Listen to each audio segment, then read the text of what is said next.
Bien, buenos días, compañeros, profesor. El caso estén viendo este video. Hoy continuamos con la lectura del libro, Historia del volumen 4, Historia de la UNI, volumen 4. Bien, estamos en el capítulo 7, llamado el personal administrativo. Veremos cómo la UNINOT es su estructura en cuanto a los servicios de mantenimiento, ¿no? Y esas cosas. Bien, primero hablemos un poco sobre su regulación del personal. La ONU estableció normativas para la contratación y gestión del personal, incluyendo clasificaciones por carrera, contrato escrito, empleado de servicio y categorías, ¿no? Oficiales, auxiliar, ayudante, entre otros. También se enfatizaba la importancia de un escalafón anual para organizar la carrera pública, promoviendo la capacitación y evaluación del desempeño. Bien,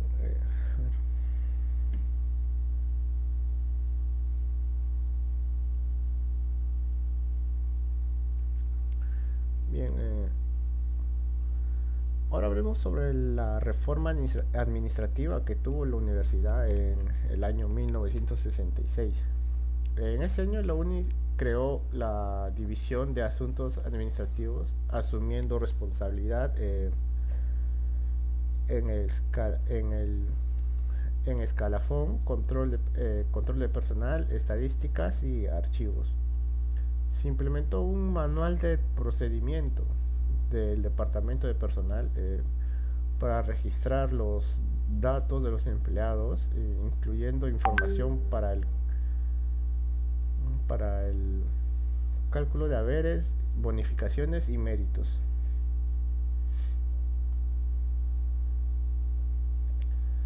Bien, ahora, ahora hablemos sobre sus remuneraciones y beneficios. Existía un sistema de remuneraciones basado en el decreto de ley 11.377 del 1950, que establecía niveles en el escalafón. Los ascensos se basaban en la capacidad, desempeño y concurso de méritos que se daban en ese entonces. En el año 69, un decreto de ley militar estableció un nuevo sistema de remuneraciones para el sector público que buscaba equidad y racionalidad. Se observa una transición de conceptos como haber básico y bonificaciones a remuneración básica, remuneración personal y subsidio familiar a partir de 1970. Ahora hablemos sobre las sanciones y faltas. Se detallan sanciones por faltas como uso indebido de fondos, ausencias injustificadas, simulación de falta de ética, simulaciones de enfermedades y falta de ética también. Las sanciones podrían ir desde amonestaciones hasta la destitución inmediata por faltas graves. También se informa que se menciona que en un informe del 75 sobre las tardanzas del personal administrativo, mostrando que un porcentaje significativo de empleados presentaba retrasos. Ojito ahí. Bien, estructura, organización, estructura organizacional y personal. En la década de los 70, el personal administrativo se distribuía en diversas direcciones, como el rectorado, secretaría general, centro de cómputos y direcciones universitarias. También detallamos la composición del personal en estas divisiones, incluyendo roles como secretarias, auxiliares, especialistas y técnicos. Condiciones laborales. Ah, Se establecían derechos como licencias con goce de sueldo por enfermedad y maternidad, y también se promovía la capacitación del personal. También se menciona que el sueldo del empleado era inembargable pero no se podía recibir bonificaciones no contempladas fuera del presupuesto, ¿no? Bueno, continuando, tenemos un cuadro número 4 que es la homologación de las remuneraciones para el personal administrativo. Bueno, los con respecto a eso, hasta el año 1969 se daban ciertas características como la bonificación por especialización, la movilidad, las quiebras, los riesgos y bueno, aguinaldo en juicio y diciembre, costos de vida, uno y 2 y bueno, y 3 y familia numerosa. Pero a partir de 1970 hubo un cambio. Se consideró una remuneración básica para estos dos partes de acá, una remuneración personal para la bonificación por tiempo de servicio, la remuneración especial para los riesgos, subsidios familiares y así varios tipos de remuneraciones y también subsidios familiares. Y bueno, esto fue a partir de 1970. Luego tenemos una escala de remuneración básica en porcentaje para 1970.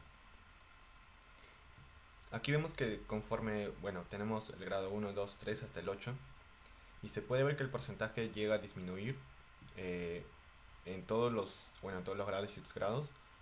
Se puede ver que es decreciente y no tiende a subir, mayormente tiende a bajar este porcentaje de remuneración básica. Bueno, algunas características importantes es que Luis Machiavelli introdujo una nueva estructura salarial. Para la fijación del salario se tomaron dos criterios, las características del puesto y los méritos del trabajador. Aquí lo más importante, bueno, para reforzar este punto, es que dice que para aplicar la propuesta se logró que incluían 11 factores de evaluación: la educación, la experiencia, complejidad de deberes, supervisión recibida, responsabilidad por error, responsabilidad por contacto de otros, responsabilidad por datos confidenciales, demanda física y así varios criterios que aún se siguen tomando en cuenta en la actualidad para poder clasificar bueno, los diferentes profesiones y sus tipos de ganancias. También se dieron los resultados obtenidos que arrojaron 8 categorías que abarcan desde los puestos más sencillos hasta los más complejos. También se puede ver la CONUP, de nuevo, que propuso al Ministerio de Educación la homologación de sueldos para docentes y administrativos, argumentando el alza de costo de vida desde 1969. También la CONUP solicitó un aumento de 7,4 millones de soles para el presupuesto universitario para el bienio de 1973 hasta 1974. Bueno, aquí hay otras características importantes, como para mitigar el impacto de la predación salarial, la dictadura militar implementó medidas consideradas de dudosa eficacia. Y bueno, acá hay otro punto importante que, bueno, la UNI también bueno, o sea, como hemos dicho antes, la CONUC, bueno, y algunas otras organizaciones de la UNI hacían por su propia cuenta sus formas de hacerse escuchar, y bueno, los estados o el ministerio lo respondían. Pero la UNI también tenía que hacerse responsable, por ende también buscó soluciones propias. Un ejemplo fue la creación en 1977 de la cooperativa de vivienda de sus empleados, buscando atender directamente las necesidades habitacionales de los trabajadores. Bueno, también se dio la capacitación del personal en la UNI, la creación de la unidad de instrucciones establecida en el cumplimiento de la ley de 1930, de la ley 19.326. Bueno, su propósito era la promoción y desarrollo de programas de calificación profesional extraordinaria. Otro fue la conformación y estructura, tales como el comité organizador, responsable de difundir los programas, que bueno, tuvieron 10 integrantes, 5 elegidos por el personal administrativo y 5 por el rector. Bueno, también tuvieron algunas funciones y alcances, como la elaboración de cursos y materiales sobre aprendizaje y ocupaciones, capacitaciones y recompensación laboral y profesional. Y bueno, como la agremiación y pliegos de reclamo, tenemos aquí el contexto de fortalecimiento gremial, que fueron de las décadas de 1960, intensificación de demandas sociales y nacionales.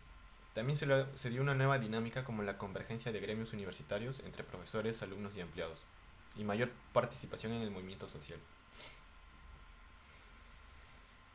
También se dio la creación y estructura de la AEUNI, que fue un antecesor de la SUTUNI que aún sigue existiendo hoy en día, que fue una asociación de empleados de la UNI formada en la década de 60. También se dio la base legal del decreto de 11.307 que permitió las asociaciones con fines culturales, deportivos, asistenciales o cooperativos. Y bueno, todo esto con los fines sociales y cooperativos de cautela y defender los derechos de sus asociados ajena a la política, religión militante.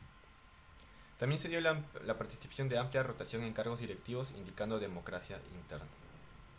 Bueno, ahora yo voy a continuar. Actualización y demandas de la AEUNI. Evolución. Inicialmente social, pero la defensa de derechos laborales cobró centralidad ante la difícil coyuntura. Ejemplos de intervención. Opinión sobre escalafón de remuneraciones en 1964. Demanda por elección interna del jefe de personal y escalafón de 1964, defendiendo al personal antiguo de la carrera. Preocupación por el desarrollo universitario y el diálogo. Solicitud de participación en la elaboración de presupuestos, concursos, escalafón y racionalización de funciones de 1968. Propuestas de mejora administrativa, capacitación, registro único y bienestar.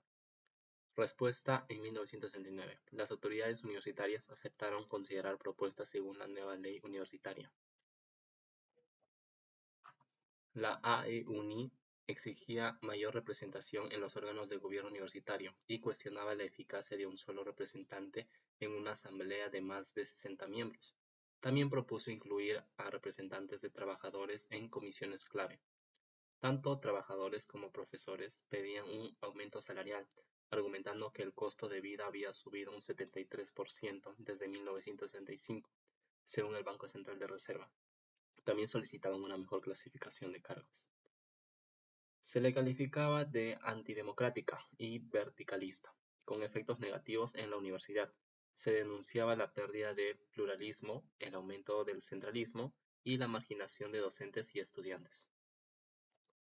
En los años 70, durante la dictadura militar, aumentaron las tensiones entre trabajadores universitarios y autoridades por recortes salariales y falta de representación. Se realizaron huelgas, paros, manifestaciones que afectaron el funcionamiento académico y prolongaron los estudios.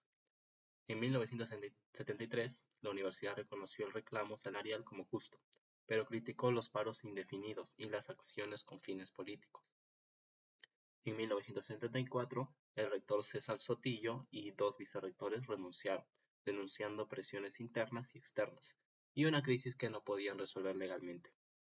La AEUNI rechazó esta renuncia y acusó al Consejo Ejecutivo de autoritarismo. Exigieron una reforma universitaria que garantizara la participación plena y soluciones reales. Autoridades interinas y proceso electoral.